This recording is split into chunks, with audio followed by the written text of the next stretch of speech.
사무엘하 18장 1절입니다. 이에 다윗이 그와 함께한 백성을 찾아가서 천부장과 백부장을 그들 위에 세우고 다윗이 그의 백성을 내보낼세 3분의 1은 요압의 희하에 3분의 1은 스루야의 아들 요압의 동생 아비새의 희하에 넘기고 3분의 1은 가드 사람 이때의 희하에 넘기고 왕이 백성에게 이르되 나도 반드시 너희와 함께 나가리라 하니 백성들이 이르되 왕은 나가지 마소서. 우리가 도망할지라도 그들은 우리에게 마음을 쓰지 아니할 터이요 우리가 절반이나 죽을지라도 우리에게 마음을 쓰지 아니할 터이라. 왕은 우리 10,000명보다 중하시오니 왕은 성읍에 계시다가 우리를 도우심이 좋으니이다 하니라. 우선 3절까지 봉독해 드렸습니다.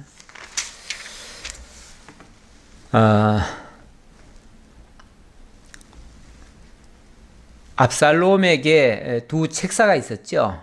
두 책사, 아히도벨과 후세, 이 두 사람이 있었는데 아히도벨은 핀셋 제거법이라고 제가 말씀드렸었는데 다윗 한 사람만 죽이자. 백성들은 다 우리 백성들인데 뭐하러 백성들 피해를 입히느냐. 그러니 나에게 12,000명만 주면 일단 다윗 일행을 놀래킬 것이고 놀래키고 나면 갑자기 급습해서 놀래키면은 모든 사람들이 다 도망갈 것이다. 그럴 때 홀로 남은 다윗만 뽑아내서 그를 죽일 것이다. 그러면은 왕을 죽이면은 원래 전쟁은 끝입니다. 그 장기판에서도 보면 군졸들이 많은데 그 군졸들 뭐 10, 100 다 죽이더라도요 왕을 못 죽이면 그 전쟁은 이기는 게 아닙니다. 반드시 왕을 죽여야만 이기는 거예요. 그러니까 내 모든 군졸을 다 잃어도 왕 하나만 나중에 잡으면은 오히려 승리를 하고요. 왕을 못 잡으면 전쟁이 지는 겁니다. 아히도벨의 이런 전략은 참 잘한 것 같아요. 다윗에게는 물론 불리한 거지만은 전략을 참 잘 세운 거예요. 굳이 많은 백성들을 희생시킬 필요가 뭐 있어요. 뭐 어쩔 수 없을 경우에는 백성들 희생시켜야 되겠지만은 할 수만 있으면 백성들은 희생 안 시키고 왕만 죽이면은 가장 좋은 방법이죠. 그럼 확실한 승리고 그거는 백성들로부터도 나중에 칭송을 받을 거예요. 만약에 그게 쿠데타인데 무혈 쿠데타를 일으켰다면 그거는 정당화가 됩니다. 그런데 많은 피를 흘려가면서 백성들을 희생시켜가면서 그리고 정권을 획득하면 그런 두고두고 아주 나쁜 사람으로 낙인이 찍힙니다. 그래서 이 아히도벨의 이 전략은 참 잘한 것 같아요. 그런데 후세가 또 다른 전략을 세웠죠. 후세의 전략은 소위 일망타진법이라고 그랬습니다. 한꺼번에 많은 군대를 이끌고 가서 한꺼번에 완전히 다 몰살시켜버리자. 다윗과 함께 있는 모든 사람을 다 죽여버리자. 만약에 그들이 성 안에 들어갔으면 성 안에 있는 사람들을 몽땅 다 죽여버리자. 성을 다 부셔서라도 아니면 뭐 막말로 끈을 묶어가지고 강으로 끌고 가서라도 그 안에 성 안에 있는 돌 하나도 남김없이 다 모서리 다 흩어가지고 그들을 다 죽여버리자. 이런 전략을 세웠습니다. 그런데 이 압살롬이 은근히 후세의 기략이 좋은 것 같아요. 원래 악인들은 많은 피 흘리기를 무서워하지 않습니다. 그래서 그 쿠데타 하는 사람들 보면은 뭐 백성들이 얼마나 죽어나가든지 상관하지 않습니다. 그러면서 많은 수를 희생시키더라도 정권만 차지할 수 있다면 무슨 수단 방법이라도 다 쓴다. 지금 저 미얀마 같은 데가 그런 거 아닙니까? 사실 모든 독재 정권들은 다 그래요. 독재 정권들은 뭐 많은 피 흘리는 거 겁내지 않습니다. 그런데 정말 지략가라면은 피 흘리지 않고 백성들이 내 편이 되도록 만드는 게 좋지요. 그렇게 해서 권력을 차지한다면 모든 백성들이 그걸 정당화 시켜주지요. 그건 뭐 불가피한 측면이 있어서 그렇게 됐다.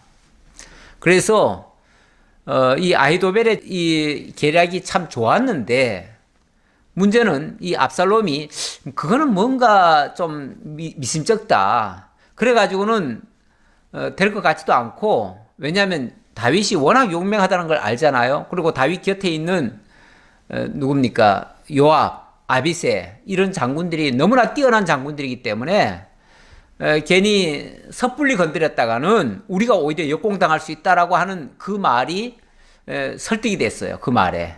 자, 그리고 나니까 이 압살롬이 완전히 후세의 말을 듣지도 않고요. 또 완전히 아히도벨의 말을 듣는 것도 아니에요. 그런데 자기 나름대로 이쪽 계략과 이쪽 계략을 어찌 보면 절충을 한 것 같아요. 오늘 이제 전쟁에 나가는 거 보니까 절충을 한 거예요. 왜냐하면은 원래 아히도벨은 12,000명만 달라고 그랬는데 12,000명만 데리고 가는 게 아니라 수만 명을 데리고 갔어요. 나중에 그 죽은 사람이 한 2만 명이 된다고 하는 거 보니까 2만 명도 더 데리고 간 거죠. 뭐 3, 4만 명을 데려갔을 수도 있어요. 어쨌든 그 많은 수를 데리고 간 거예요. 그러니까 일단 후세의 의견을 들은 거죠.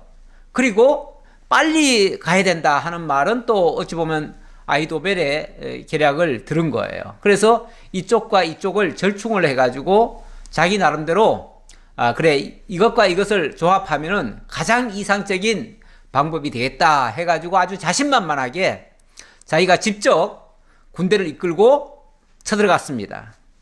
그렇게 해서 드디어 길르앗 땅 다윗이 도망가서 멈춘 마하나임 길르앗 땅에 있는 마하나임까지 달려갔습니다.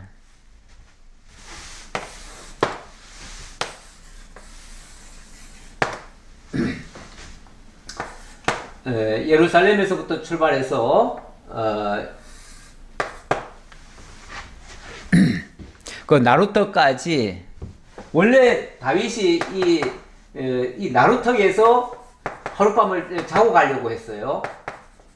그런데 후세가 사람을 보냈지요. 지난번에 아히마아스를 보냈지요. 아히마아스를 보내가지고 이 나루터에 있다가는 오늘 밤에 자칫하면 죽을 수 있습니다. 그러니까 빨리 도망가라고. 그래가지고 이 길르앗 땅으로 넘어간 거예요. 이 길르앗 땅은 지금은 물론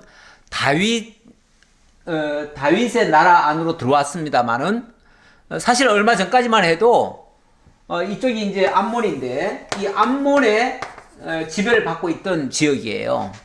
그러다 보니까 암몬에게 고통을 받았던 그 민족들이 이 길르앗에 많이 있는 거예요.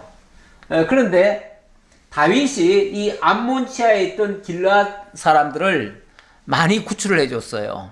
그래가지고 다윗이 이 암몬을 제압한 다음부터는 이 길르앗 땅이 이제 자유의 땅이 된 거예요. 그래서 늘 다윗에게 어찌 보면 고맙게 여기고 있었던 거죠. 근데 다윗이 여기로 도망을 온 거예요. 도망을 오니까 이곳에 있던 길르앗 그 원주민들이 쉽게 말하면은 다윗을 기쁘게 받아들이고 다윗에게 필요한 모든 것을 다 제공을 합니다.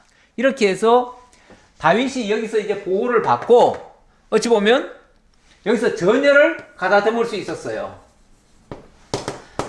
쉽게 말하면은 쫓겨가는 사람들 아닙니까? 이 쫓겨가는 사람들은요, 사실 한 치 앞을 내다볼 수가 없습니다. 그러니까 그런 사람들에게는 내일이라는 게 없어요.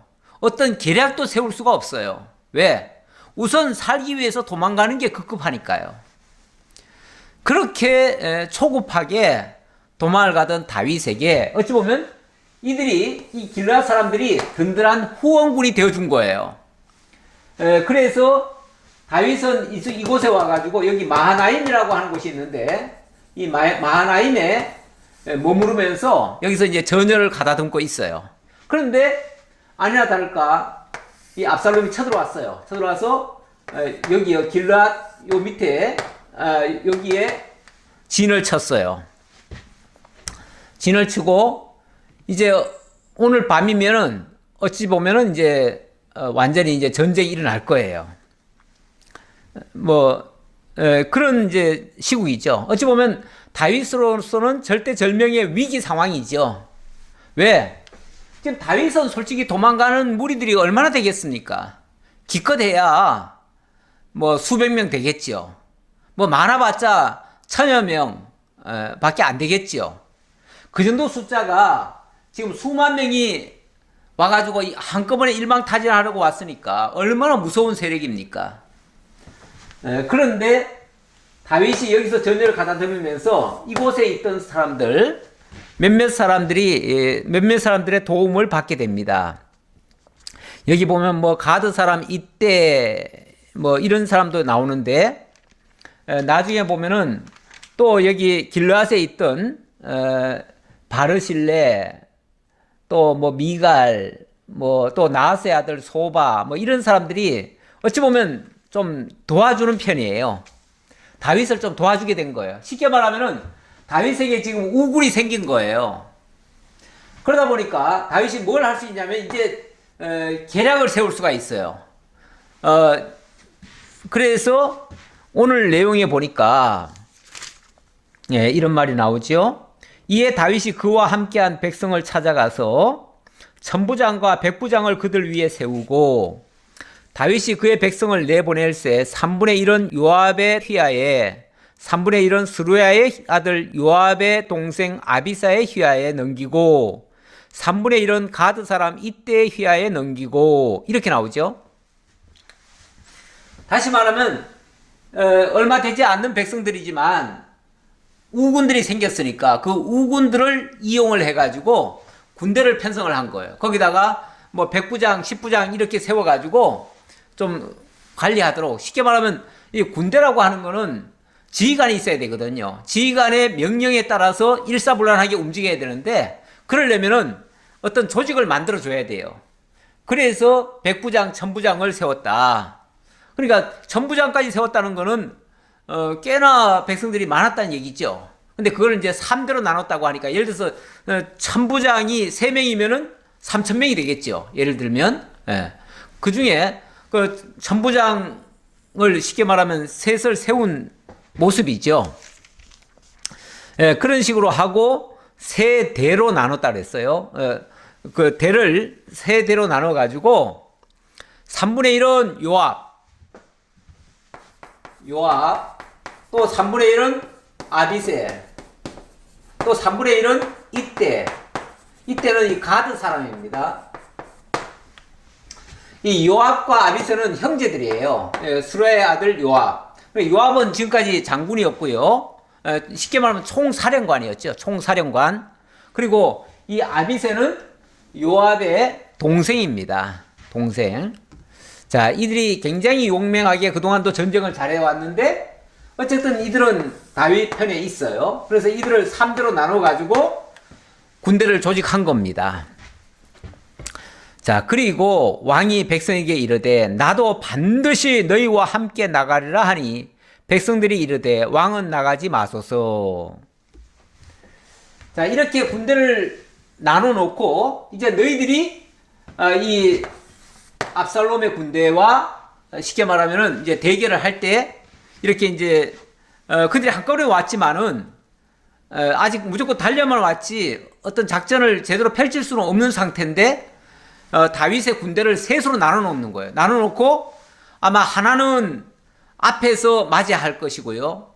둘은 양쪽으로 이제 뒤로 이렇게 세웠겠죠. 그래서 만약에 들어오면은 이쪽만 있는 줄 알았는데 갑자기 옆에서 이렇게 협공을 해버리면은 마치 도간에 든 쥐처럼 돼버리는 거죠. 물론 숫자는 자기네들이 훨씬 많지만은 자기네들은 한꺼번에 한 곳에 모여 있는 상태고 이들은 셋으로 나눠 가지고 3면에서 공격을 하는 거잖아요. 이러니까 다윗의 그 전략이 더 좋죠.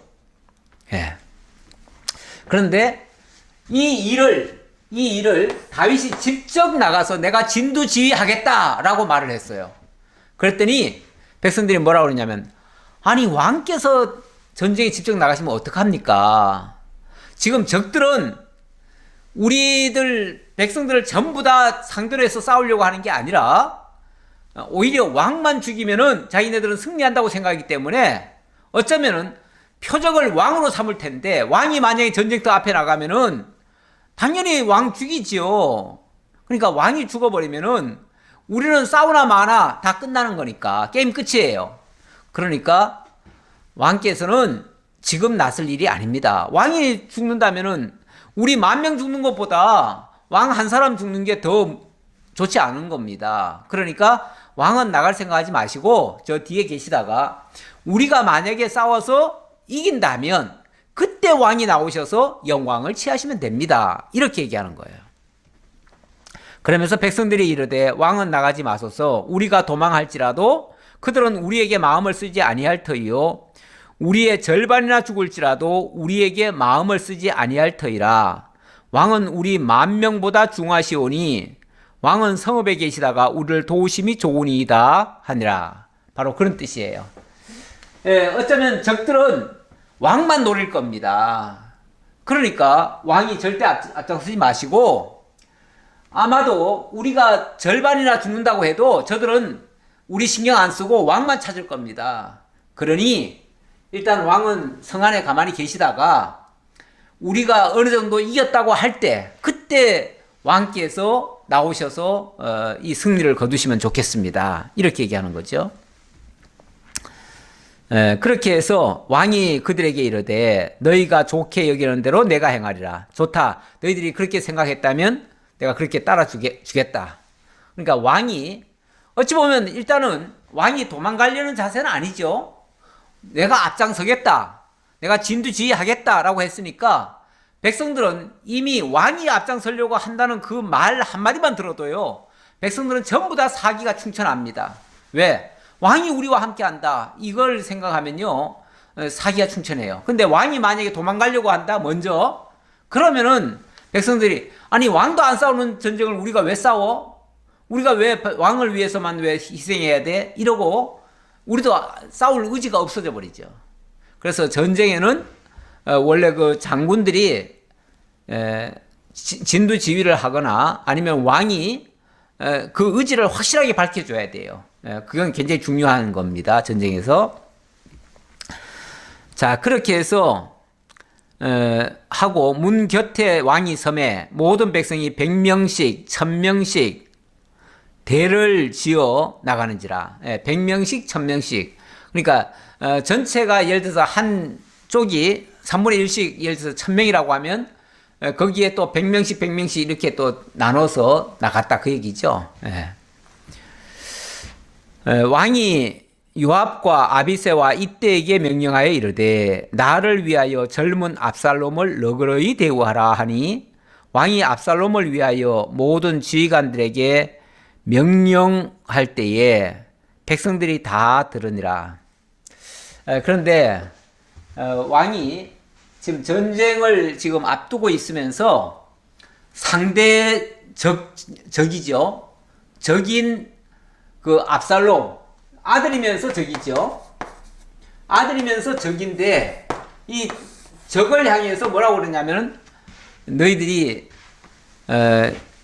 그 젊은 압살롬을 너그러이 대우하라. 젊은 압살롬을 너그러이 대우하라.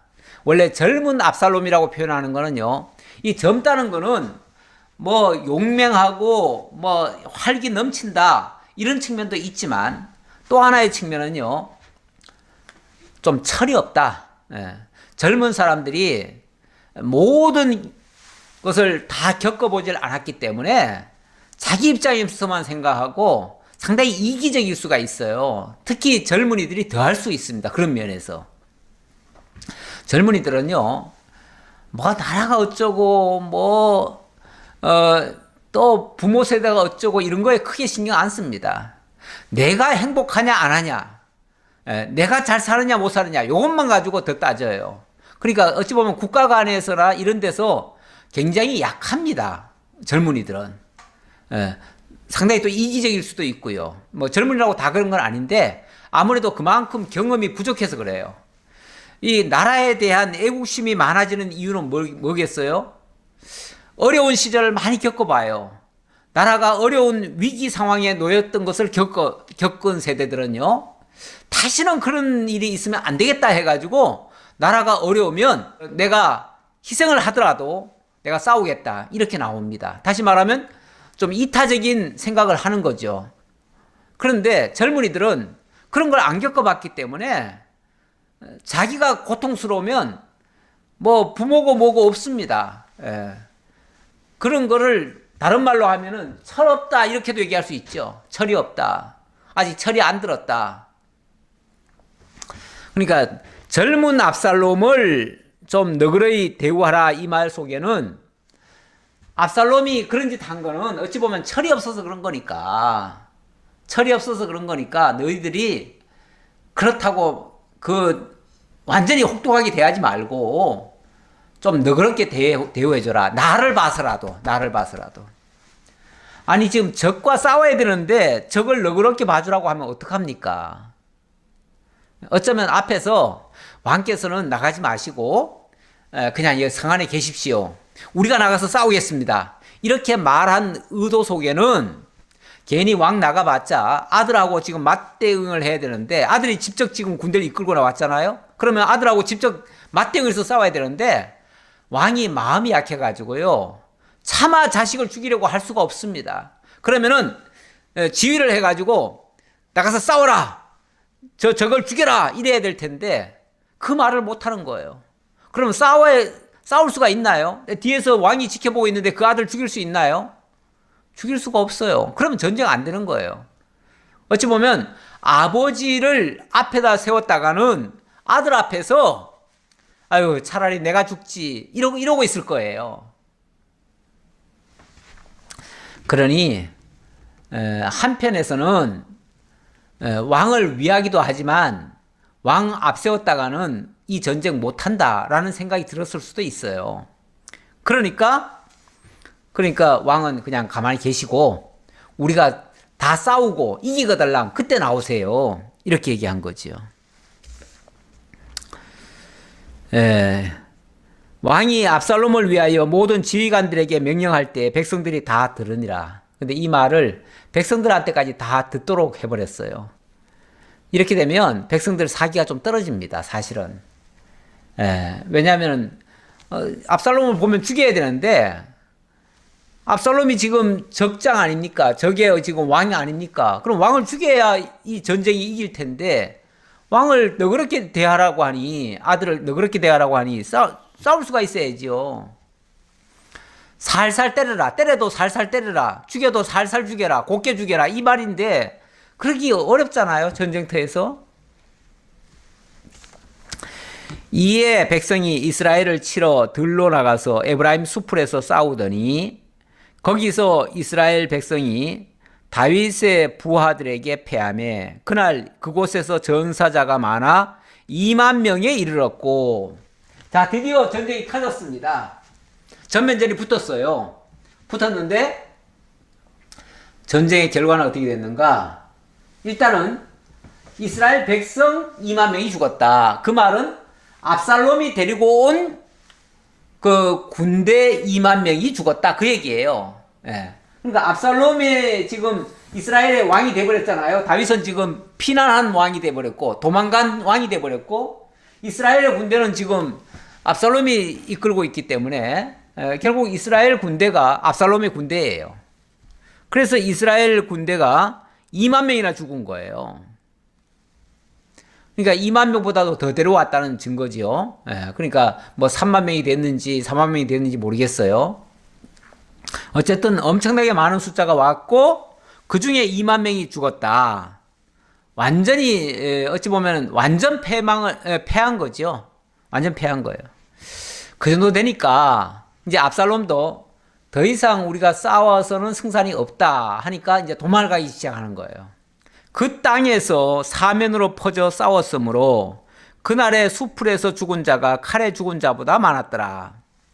사면으로 퍼져서 싸웠다. 그 말은 이 다윗의 군대가 세 대로 나눴잖아요. 그래가지고 쉽게 말하면 포위를 해버렸어요. 포위를 하니까 뭐 3면 4면에서 동시에 전쟁이 터진 거죠. 그러다 보니까 아마 이 압살롬의 군대는 예상을 못했던 지금 일이 터진 거예요. 그러다 보니까 그들이 다 죽어버렸고, 자, 그랬는데, 자, 여기 보니까 이런 말이 나와요. 그날에 숲풀에서 죽은 자가 칼에 죽은 자보다 많았더라. 숲풀에서 죽은 자가 칼에 죽은 자보다 더 많았다네요? 그러면은 다윗의 군대에 의해서 죽은 자보다 숲풀 속에 들어갔다가 죽은 자가 더 많다는 얘기 아닙니까? 이 말은 결국은 다윗이 전쟁을 계략을 잘 펴가지고 그래서 이겼다라기보다는 오히려 하나님의 역사가 있었다 이렇게 말하는 게 더 맞지요. 사실 수적으로나 모든 것이 다윗의 군대가 열세입니다. 열세인데 그럼에도 불구하고 2만 명이나 죽게 하고 다윗의 군대에는 몇 명이 피해가 났는지 별로 숫자가 안 나와요. 그러고 보니까 다윗의 군대는 안 죽은 거예요. 별로 안 죽은 것 같아요. 그리고 압살롬의 군대는 완전히 다 죽어버렸어요. 그러니까 이거는 다윗이 잘 싸워서 이겼다라기보다는 쉽게 말하면은 압박을 하니까 숯불 속으로 다 도망을 갔고, 그런데 숯불 속에서 꼼짝 못하고 거기서 어떻게 갇혀버린 거예요. 그 숯불이 어쩌면 사람이 들어가면은 헤어나오지를 못하는 그런 숯불 같아요. 어찌 보면 함정에 빠진 것 같아요. 모르겠어요. 거기다 함정을 따로 파놨는지는 모르겠지만 어쨌든 숯불에서 그렇게 죽었다. 숯불에서 죽은 자가 더 많았다. 칼에 죽은 자보다도 숯불에 죽은 자가 더 많았다. 이 말은 하나님의 역사가 있었다. 그 얘기죠. 자, 드디어 압살롬은 이제 자기가 패전했다는 사실을 깨달았습니다. 그러다 보니까 자기라도 살아야 되겠기에 도망을 갑니다. 어디로 도망가는가? 압살롬이 다윗의 부하들과 마주치니라. 압살롬이 노새를 탔는데 그 노새가 큰 상수리 나무 무성한 가지 아래로 지날 때에 압살롬의 머리가 그 상수리 나무에 걸림에 그가 공중과 그 땅 사이에 달리고 그가 탔던 노새는 그 아래로 빠져나간지라. 참 우스꽝스럽게 돼버렸네요. 이게 무슨 일입니까? 압살롬이 살겠다고 상수리 나무가 있는, 쉽게 말하면 그냥 숲풀이 아니라 이제 나무들이 많이 있는 곳으로 도망을 간 것 같아요. 나무들이 많이 있는 상수리 나무가 있는 곳으로 달려갔는데 하필이면은 이 압살롬은 지난번에 그런 얘기가 있었어요. 압살롬은 참 용모도 멋있게 잘생겼고요. 거기다가 또 머리카락이 아주 일품이에요. 머리가 얼마나 정말 참 길게 기르면서 막 정말 뭐라고 할까요? 기름에 윤이 날 정도로 그렇게 머리카락이 아주 빛났던 것 같아요. 이런 사람은 은근히 그 머리카락을 자기 매력 포인트로 백성들에게 어필을 했지요. 그래가지고 평소에도 아마 그 긴 머리카락을 자르지 않고요. 그거를 이렇게 머리를 따았던 것 같아요. 그랬는데 이 전쟁을 할 때는 사실 그런 것들이 불편합니다. 원래 전쟁을 하려면 머리에 갑옷도 써야 되고 그래야 되는데 전쟁에 나오는 인간이 어떻게 머리도 안 자르고 그 펄럭이는 그 머리카락을 따가지고 그냥 나왔던 것 같아요. 그러니까 막 달려가니까 이 머리카락이 휘청휘청 이렇게 날릴 거 아니에요? 날리다가 나뭇가지 짝으로 가다 보니까 나뭇가지에 걸려버린 거예요. 그만. 걸리니까 나뭇가지에 걸리는 순간 사람이 붕 뜨지요. 공중에 매달리게 되죠. 그리고 노새는 그냥 다림질 쳐버리죠. 그러니까 결국은 노새는 빠져나갔는데 이 압살롬은 나무에 대롱대롱 매달린 꼴이 돼버렸죠. 참 우스꽝스러운 모습이 돼버렸죠. 그 잘난 사람이 그 쫓아온 다윗의 군사들 앞에서 아주 우스꽝스러운 모습을 지금 보이고 있는 거죠. 그런데 이제 다윗의 군사들이 그 장면을 다 보면서도 바로 압살롬을 치지는 않습니다. 왜냐하면 다윗이 내 아들 압살롬을 그 젊은 압살롬을 좀 잘 봐주라고 그랬잖아요. 그러니까 손대지 말라는 뜻이에요. 그거 얘기가. 그걸 이미 왕으로부터 들었기 때문에 요압의 군대가 그거를 어떻게 하지를 못해요. 하지 못하고 아마 삥 둘러섰겠죠. 삥 둘러가지고 구경만 하고 있는 거죠.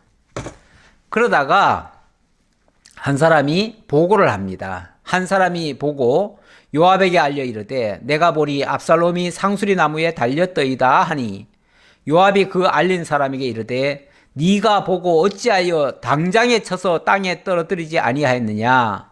내가 너에게 은 10개와 띠 하나를 주었으리라 하는지라. 만약에 네가 그 장면을 보고 바로 칼로 찔러가지고 만약에 그 압살롬을 죽였다면 너는 일약 영웅이 됐을 거다. 왜? 원래 전쟁에서도 승리하고 나면 포상금이라는 게 있어요. 뭐 우리가 요즘 스포츠 하는데 스포츠에서도 금메달 따면은 포상금 나오잖아요. 마찬가지로 전쟁에서도 큰 전공을 올린 사람에게는 이 포상 같은 게 나옵니다. 그런데 네가 만약에 그 큰 전공을 올렸으면은 적장이 아니라 적의 왕을 죽였으면은 이거는 큰 전공을 올린 거죠. 그랬으면은 내가 너에게 엄청난 상금과 함께 또 띠 하나를 주었으리라. 띠 하나를 준다는 말은 어떤 계급을 올려준다 그 얘기예요. 계급을 올려준다. 그러면은 한 계급 특진을 해주는 거죠. 원래 모든 공무원들이 그 상급으로 진급하는 걸 좋아하잖아요. 예. 군대에서는 당연히 만약에 별 하나를 받는다 그러면 얼마나 좋겠어요. 그런 식으로 내가 너를 높이 썼을 텐데 네가 왜 그걸 안 했느냐 이렇게 얘기합니다. 그랬더니 그 사람이 요압에게 대답하되 내가 내 손에 은 1000개를 받는다 할지라도 나는 왕의 아들에게 손을 대지 아니하겠나이다. 우리가 들었거니와 왕이 당신과 아비새와 이때에게 명령하여 이르시기를 삼가 누구든지 젊은 압살롬을 해하지 말라 하셨나이다. 그렇죠. 이 소리를 들었는데 어떻게 우리가 해할 수 있습니까? 은을 1000개 줘도 우리는 그렇게 할 수 없습니다. 이렇게 얘기하는 겁니다. 우리 흔히 왜 억만금을 줘도 우리는 못합니다. 절대 할 수 없는 일입니다. 이런 식으로 얘기한 거죠. 그랬더니 아무 일도 왕 앞에는 숨길 수 없나니 내가 만일 거역하여 그의 생명을 해하였다면 당신도 나를 대적하였으리이다 하니 그러면서 이 친구가 한마디를 더 합니다. 왕 앞에는 숨길 수가 없습니다. 만약에 내가 그 짓을 했다면은 나중에 왕이 알 것이고요. 왕이 알면 보나마나 그럼 당장 죽여라 할 테고 그때 되면 요압 당신도 내 편이 아니고 왕 편에 서가지고 아마 나 구원 못 해줄걸요? 이렇게 얘기하는 거죠. 그랬더니 요압이 이르되 나는 너와 같이 지체할 수 없다 하고 손에 작은 창 3설 가지고 가서 상수리 나무 가운데서 아직 살아있는 압살롬의 심장을 찌르니 요압의 무기를 든 청년 10명이 압살롬을 에워싸고 쳐 죽이니라. 내가 너하고 지금 입씨름할 새 없다. 시간 없다. 내가 빨리 가서 저 압살롬을 죽여야겠다. 그러면서 그 길로 달려갑니다. 달려가서 압살롬의 그 호위병들 쉽게 말하면 10명과 함께 빨리 달려가가지고 가자마자 그냥 그 자리에서 바로 찔러 죽이는 거예요. 창으로 찔러가지고 죽고 나니까 그 옆에 같이 있던 10명이 에워싸고 쳐 죽이니라 그랬죠. 심장을 찌르니까 심장 찌르고 그 다음에 다른 사람들도 다 같이 찔렀다 이거죠. 그렇게 해서 쳐 죽였다. 그냥 죽였다도 아니고 쳐 죽였다. 우리가 좀 아주 심하게 얘기할 때 쳐 죽일 놈 뭐 이런 표현을 하죠. 굉장히 아주 막 난자를 했다는 거죠. 그렇게 해서 완전히 응징을 해버린 겁니다. 자, 그리고 나서 요압이 나팔을 불어 백성들에게 그치게 하니 그들이 이스라엘을 추격하지 아니하고 돌아오리라. 사실 왕이 죽으면요, 그 전쟁은 끝입니다. 더 이상 전쟁하는 거는 의미가 없어요. 아니 적국과 싸울 때는요, 적국과 싸울 때는 그 남은 패잔병들도 추격해서라도 다 죽입니다. 하지만 지금 여기 다윗과 압살롬의 군대는 적이 아니에요. 지금 한 나라의 같은 군대예요. 그런데 그들을 적대시하고 남은 군병들이 지금 도망가는데 그들을 뒤쫓아가서 싸울 이유가 없어요. 그러니까 나팔을 불어서 전쟁의 종료를 알린 거죠. 그리고 더 이상 안 쫓아간다는 거죠. 예. 지금 살아남은 자는 더 이상 해야 할 이유가 없어요. 그리고 설령 압살롬 편에 섰다고 해서 그들을 적으로 여기지 않고 나중에도 그들에게 불이익을 안 줄 거예요. 그들이 압살롬을 옮겨다가 숲을 가운데 큰 구멍에 그를 던지고 그 위에 매우 큰 돌 무더기를 쌓으니라. 온 이스라엘 무리가 각기 장막으로 도망하니라. 압살롬이 죽으니까 압살롬과 함께 왔던 그 백성들은 모두 다 뿔뿔이 흩어져서 자기 집으로 다 도망갔다는 거죠. 그렇죠. 이제 어찌 보면 군대가 해산되는 모습이에요. 더 이상 싸우면 안 되죠. 그래서 다 도망을 갔고, 이 압살롬의 시신은 물 없는 웅덩이에다가 집어 던져가지고 그 위에다가 사람들이 전부 다 돌을 갖다가 다 던져 넣었어요. 그래가지고 돌로 다 덮어버린 거죠. 돌무덤을 만들어버린 거죠. 완전히 돌무덤. 이것도 어찌 보면 저주스러운 모습이고요. 그리고 일종의 어떤 상징물이 됩니다. 상징물. 이곳에 하나님을 대적하고 또 하나님이 세운 왕 다윗을 대적한 자가 이렇게 저주의 죽음을 죽고 이곳에 비참하게 이렇게 죽어 있다라는 것을 후대 사람들에게 어찌 보면은 그걸 본으로 보여주는 거죠. 원래 그 기념비라고 하는 것은 그것을 기억하고 생각하게 만드는 비석이에요. 그런데 이 돌무덤도 일종의 기념비 같은 거죠. 그러니까 하나님이 세운 자, 다윗을 대적한 자는 이렇게 비참한 결말을 맞게 된다라는 것을 똑똑히 보여주는 거죠. 오고 오는 세대들에게. 자, 그리고 압살롬이 살았을 때 자기를 위하여 한 비석을 마련하여 세웠으니 이는 그가 자기 이름을 전할 아들이 내게 없다고 말하였음이더라. 그러므로 자기 이름을 기념하여 그 비석에 이름을 붙였으며 그 비석이 왕의 골짜기에 있고 이제까지 그것을 압살롬의 기념비라 일컫더라. 근데 평소에도 압살롬이 요거는 이제 앞에서 돌무더기하고 좀 다르죠. 다른데 어찌 보면 그 옆에 좀 가까이 있었던 것 같아요. 좀 가까이에 어찌 보면 왕의 골짜기에 그 기념비가 압살롬의 기념비를 세운 적도 있었다. 근데 살아있을 때 기념비를 세웠다네요. 그가 살아있을 때에 압살롬이 살았을 때 자기를 위하여 한 비석을 마련하여 세운 적이 있었다. 사람이 죽은 다음에 그를 평가하고 그를 위해서 비석을 세우는 거는요, 그거는 할만합니다. 그거는 어찌 보면 후대 사람들에게 교훈을 주기 위해서 필요할 수도 있어요. 그러나 살아있는 사람이 자기를 기념해서 뭘 세운다? 공적비 같은 것도요, 사람이 죽은 다음에 그의 공과를 평가를 해가지고 세우는 거는 괜찮아요. 그런데 살아있을 때 자기 기념비를 세운다? 이거는 나중에요, 만약에 정권이 바뀌든지 어떤 상황이 바뀌면요, 그 비석은 끌어내려질 겁니다. 오히려 조롱을 받을 겁니다. 사람들로부터 만약에 끌어내려지지 않더라도 침뱉음을 당할 겁니다. 그러니까 함부로 살아있을 때요, 자기를 빛내려고 하는 거 다 부질없는 짓입니다. 그렇게 했다가는 나중에 욕먹을 짓이 돼요. 그리고 살아있을 때 자꾸 자기 영웅화하는 거 나중에 가면요, 그게 고스란히 자기를 더 비참하게 만드는 모욕적인 결과물이 될 수도 있어요. 그러니까 살아서 너무 영광 얻으려고 하는 거 좋은 거 아닙니다.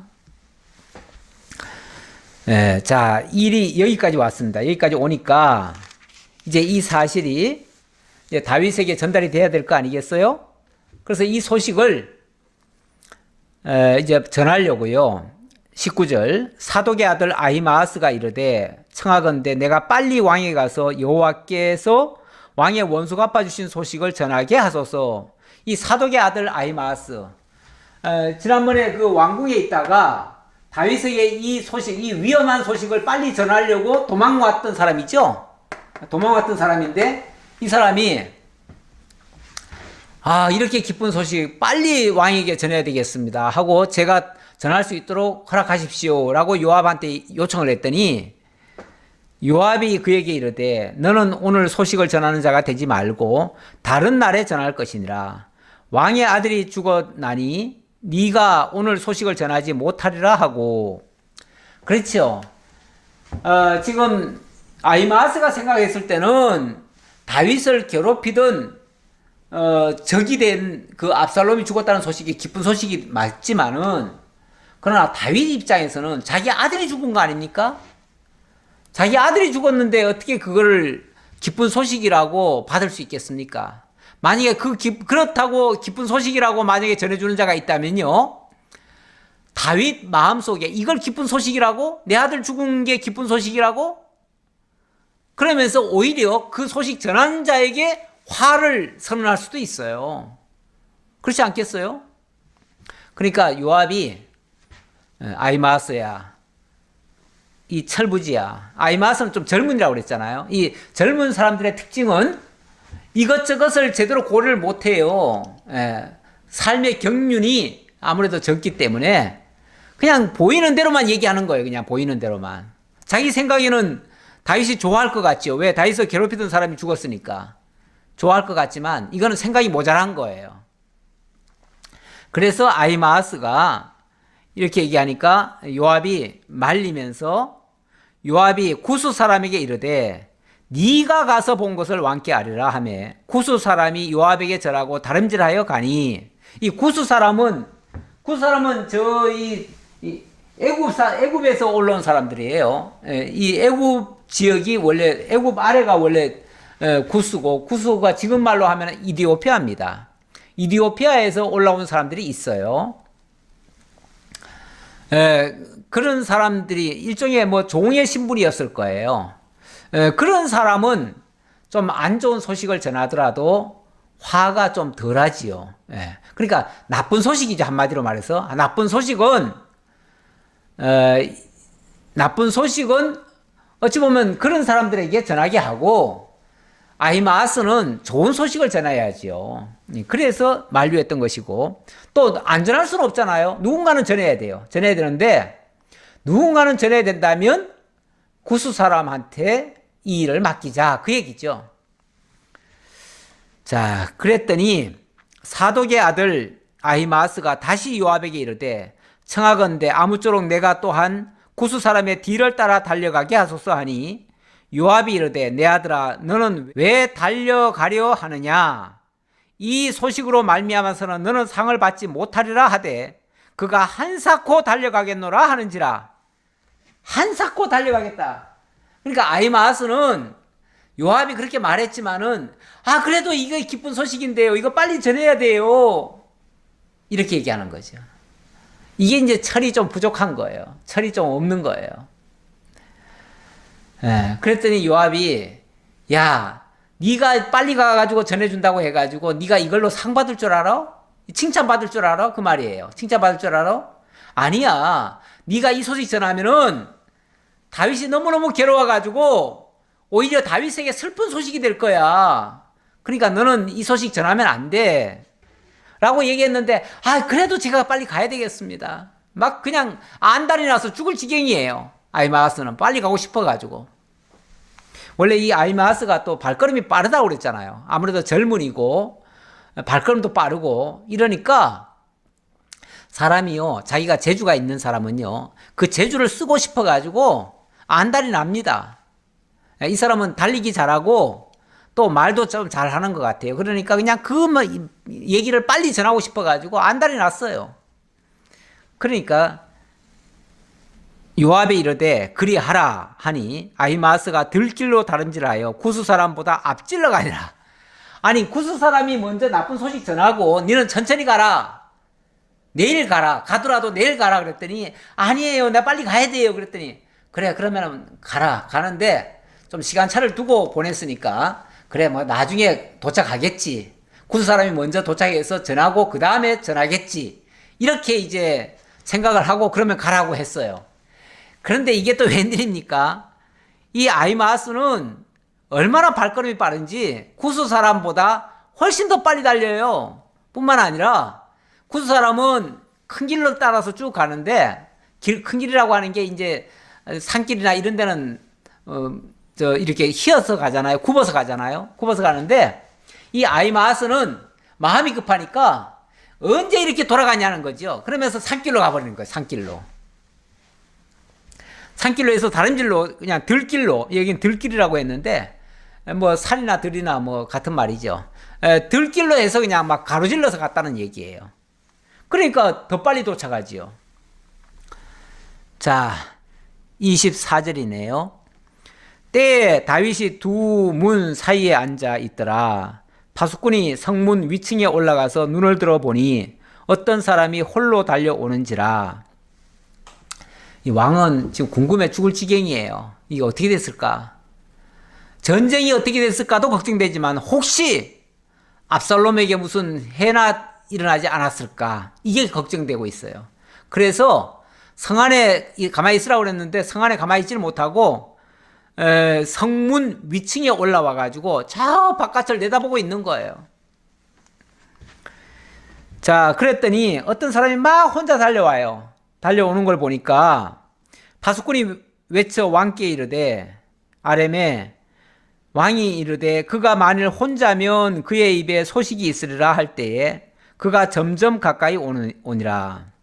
혼자면 하는 말은 혼자 온다는 거는요, 어떤 성에 사람이 혼자 온다는 거는 이거는 소식을 전하는 사람이에요. 만약에 침략을 하러 올 것 같으면 혼자 안 오지요. 여러 사람이 오는 거죠. 그러니까 혼자 온다는 거는 뭔가 지금 내게 소식을 전하려고 오는 사람이다. 그 사람은 빨리 받아들여라 그 얘기죠. 그러면서 파수꾼이 본즉 또 한 사람이 또 달려오는지라. 파수꾼이 문지기에게 외쳐 이르되 보라 한 사람이 또 혼자 달려온다 하니 왕이 이르되 그도 소식을 가져오느니라.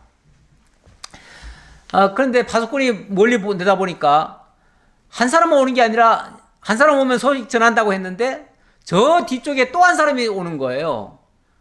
그러니까 또 한 사람이 또 옵니다. 이렇게 이제 얘기했을 거 아니에요? 그랬더니 그걸 전달하는 사람이 왕께 한 사람이 또 더 온다는데요. 그랬더니 더 오더라도 그 사람은 따로따로 오는 사람이니까 그 사람도 맹소식 전하는 사람이다. 다만 시간차를 두고 온다는 거는 한 사람은 뭐 좋은 소식일 수 있고 또 한 사람은 좀 나쁜 소식일 수도 있지요. 어쨌든 둘이 온다라고 하는 거는 뭔가 다른 소식을 시간차를 두고 지금 전하고 있다 이런 얘기죠.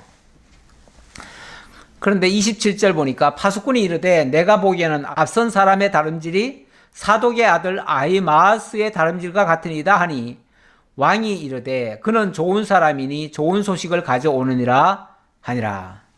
그는 좋은 사람이니까 좋은 소식을 가져올 것이다.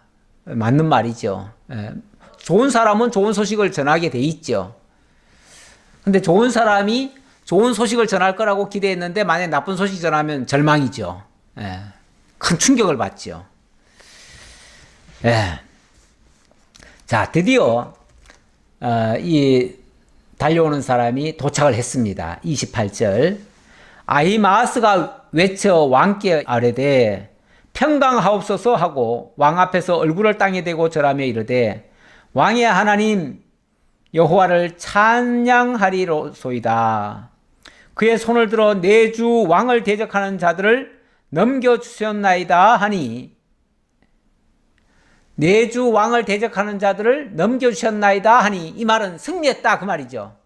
왕을 대적하는 자들을 다 제압을 하고 그들에게 승리를 했습니다. 이 소식이죠. 왕이여 우리가 승리했습니다. 이 얘기죠. 근데 다윗의 마음속에는 어쩌면 승리하는 건 당연한 건데 그 당연한 게 궁금한 게 아니고 혹이라도 우리가 이겼다면 그러면 압살롬은 어떻게 됐을까? 혹시 압살롬이 다친 건 아닐까? 이 걱정이 먼저 드는 거예요.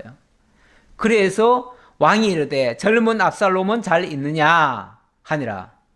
아히마아스가 대답하되 요압이 왕의 종 나를 보낼 때에 크게 소동하는 것을 보았사오나 무슨 일인지 알지 못하였나이다 하니 왕이 이르되 물러나 거기 서 있으라 하매 물러나서 서 있더라.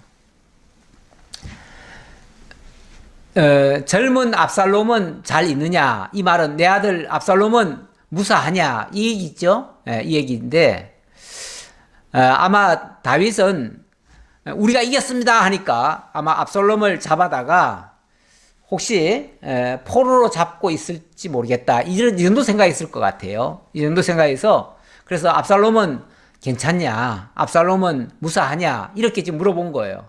그랬더니 아히마아스가 요압에 당부한 게 있어가지고 그 말을, 그 나쁜 소식을 차마 전할 수가 없습니다. 여기서는 이제 아마 아히마아스가 좀 정신을 차린 것 같아요. 요압이 거듭 2번이나 걸쳐서 너 나쁜 소식은 절대 네 입으로 전하면 안 돼 라고 했기 때문에 그래서 그래 이 얘기는 내가 하지 말아야지 하고 아마 얘기를 안 한 것 같아요. 그러면서 핑계대기를 요압께서 나보고 우리가 승리했다는 소식을 빨리 전하라고 해서 제가 달려나왔습니다만은 그 뒷얘기는 잘 모르겠습니다. 뭐 압살롬이 어떻게 됐는지 거기까지는 잘 모르겠습니다. 이렇게 얘기하는 거죠. 뻔히 알지만 그 말은 차마 할 수 없는 말이죠. 그래서 안 하는 거죠. 어찌 보면 선의의 거짓말일 수도 있어요. 우리가 해야 될 말이 있고 해서는 안 될 말도 있긴 있어요. 이건 뭐 거짓말 하는 얘기가 아니라 남에게 유익되는 말 같으면은 해야죠, 당연히. 근데 그 말을 하는 순간 남에게 절망을 안겨다 주고 고통을 안겨다 주는 말이라면 우리 입을 잠시 봉해야지요. 그렇게 해서라도 참아야죠. 어떻게 다 세상 살면서 나는 정직하니까 나는 바른 말만 해. 그리고 남의 가슴을 후벼 파는 말까지도 바른 말이라고 할 수 있습니까? 아무리 바른 말이라도요, 남에게 상처 주고 후벼 파고 남을 괴롭히고 이런 말은 해서는 안 되는 거예요. 그리고 우리는 하나님을 믿는 사람들이고 복음을 전하는 사람들입니다. 이 복음이라고 하는 거는요, 복된 소식이고 기쁜 소식이에요. 그래서 남에게 기쁜 소식은 전할 망정 남에게 절망하게 하는 말, 남을 고통스럽게 하는 말, 굿뉴스는 전해도 배드뉴스는 전하면 안 돼요. 나쁜 소식은 전하는 게 아니에요. 때로는 나쁜 소식 우리가 아는 게 많잖아요. 솔직히 세상 살다 보면은 나쁜 소식 더 많이 듣죠. 근데 나쁜 소식을 그것도 사실이라고 막 여기 와가지고 막 떠들어대면 됩니까? 떠들어대면은 그것 때문에 슬퍼할 성도들이 얼마나 많은데요. 그래서 나쁜 소식 같으면은 그거는 세상에서 그냥 뉴스 들으면 돼요. 세상 TV 틀면요 맨날 나쁜 뉴스 나와요. 그거는 세상 사람들, 하나님 모르는 사람들이 전하도록 내버려 두고 우리는 세상 소식 전할 게 아니라 정말 기쁜 뉴스, 굿뉴스, 하나님의 복음만 전하는 것이 우리들의 입술이 돼야 됩니다. 자, 그랬더니 왕은 내가 궁금한 거는 우리가 이겼다는 사실이 아니라 압살롬이 지금 살았느냐 죽었느냐 그게 궁금하다. 그러니까 너는 그거 소식 모르면 너 저 뒤로 가 있어. 그 얘기죠. 그래서 이 아히마아스는 뒤로 내놓고 구스 사람한테 뒤따라 들어온 구스 사람한테 다시 묻는 거예요. 구스 사람이 이르러 말하되 내 주 왕께 아뢰 소식이 있나이다. 여호와께서 오늘 왕을 대적하던 모든 원수를 갚으셨나이다 하니 왕이 구스 사람에게 묻되 젊은 압살롬은 잘 있느냐? 구스 사람이 대답하되 내 주 왕의 원수와 일어나서 왕을 대적하는 자들은 다 그 청년과 같이 되기를 원하나이다 하니 만약에 왕을 대적하는 자가 있다면 전부 다 그 청년같이 되기를 원합니다. 이 말을 하는 거 보니까 이거는 완곡한 표현이죠. 그 압살롬이 죽었습니다. 이 말을 아주 완곡하게 표현하는 거죠. 직설적으로 얘기하면 다윗이 까무라칠 것 같으니까 아주 좋게 돌려가지고 얘기하는데 결국은 압살롬 죽었습니다. 이 얘기죠. 이 말을 다윗이 바로 알아채지요. 알아채니까 그 말 하는 순간 아이고 내 아들이 죽었구나. 그래서 어떻게 합니까? 왕의 마음이 심히 아파 문 위층으로 올라가서 우니라. 문 위층으로 올라가서 그 소리 듣자마자 백성들 보는 앞에서 울 수는 없고요. 문 위층으로 얼른 올라가가지고 거기서 펑펑 우는 거예요. 올라가면서 그가 올라갈 때 말하기를 내 아들 압살롬아 차라리 내가 너를 대신하여 죽었다면 압살롬 내 아들아 하였더라. 차라리 내가 죽었더라면 차라리 내가 죽는 게 나은데 이게 사실 부모의 마음이죠. 부모의 마음은요 자식 잘못되기를 원하지 않습니다. 아무리 자식이 악하고 잘못해도요 부모는요 그 자식을 다 이해합니다. 못된 짓 해도요 다 이해해요. 오죽하면은 그래가지고 정말 그 자식이 못된 짓 하는데도 내 자식이 그럴 리가 없어 이렇게 말하는 부모들이 있지요. 사랑에 눈이 멀어서 그래요. 멀어서 그러는데 사실 너무 사랑한답시고 잘못하는 것까지도 바로 안 잡아주면요 결국은 그 자식 미워하는 것과 같습니다. 그 자식 미워서 죽게 하는 거나 똑같아요. 그러니까 그것도 무조건 사랑에 엎어지는 것도 좋은 것만은 아닙니다. 자녀를 진짜 사랑한다면요 잘못된 것을 바로바로 잡아주는 것도 필요합니다. 그렇다고 해서 뭐 무조건 막 책망만 하고 두드려 패고 막 이러라는 뜻은 아니에요. 얼마든지 지혜롭게 할 수 있지요. 특히 하나님의 말씀으로 교훈하면 되지요. 우리에게 하나님의 말씀이라고 하는 이 좋은 무기가 있는데 왜 굳이 나쁜 방법을 씁니까? 왜 무력을 씁니까? 그럴 필요가 없지요. 그리고 우리 믿는 사람은요 어쨌든 나쁜 소식을 전하는 통로가 돼서는 안 돼요. 늘 기쁜 소식을 전하는 통로. 우리를 통해서는 누구든지 항상 나를 만나면은 반갑고 기뻐하고 즐겁고 마음이 푸근하고 이러면 좋지요. 저 사람만 보면은 그냥 막 화가 치밀어 오르고 이러면 안 되죠. 나쁜 소식을 전하는 통로가 되면 불행한 겁니다. 나도 불행하고 남도 불행하게 만드는 겁니다. 어쨌든 사람이 어찌 보면 크게 말하면 두 종류가 있어요. 남에게 축복하는 사람이 있고 남을 저주하는 사람이 있어요. 나쁜 소식을 전하는 사람이 있고 좋은 소식을 전하는 사람이 있어요. 어쨌든 우리들 입술에는 축복의 말이 있고 남에게 기쁘게 말하고 이렇게 하는 자가 돼야지. 뭐 대화하려고 하면 입만 열었다 하면은 그냥 불평이 터져 나오고 욕설이 나오고 뭐 저주가 나오고 좋은 이야기는 한마디도 없고 매일같이 부정적인 얘기만 하고 이런 사람은 사실 만나기도 싫지요. 그런 사람은 축복의 사람이 아니에요. 어찌 보면 저주의 사람이 될 수 있어요. 그런 사람과 가까이 있으면요 저주받아요. 말이 씨가 되기 때문에 맨날 그런 안 좋은 말만 들으면요 나도 모르게 저주 가운데 빠져들어갈 수가 있어요. 믿는 사람으로서는 늘 기쁜 소식을 전하는 하나님의 정말 기쁨의 메신저가 다 되시기를 진심으로 기원합니다. 아버지 하나님 감사합니다. 오늘도 저희에게 하나님의 말씀으로 권면하시고 또 좋은 소식을 전하는 자가 될지언정 나쁜 소식을 전하는 자가 되지 않기를 바라셔서 오늘 이 역사의 말씀을 증거해 주신 줄로 믿습니다. 하나님을 대적하고 하나님의 말씀을 대적하고 하나님이 세운 자를 대적했을 때 결국은 저주 아래 들어가는 것을 보았습니다. 우리 하나님께서 늘 함께하는 자가 될지언정 저주의 통로가 되지 않도록 주님께서 인도해 주옵소서. 모든 걸 감사드렸고 예수님 이름으로 기도하옵나이다. 아멘.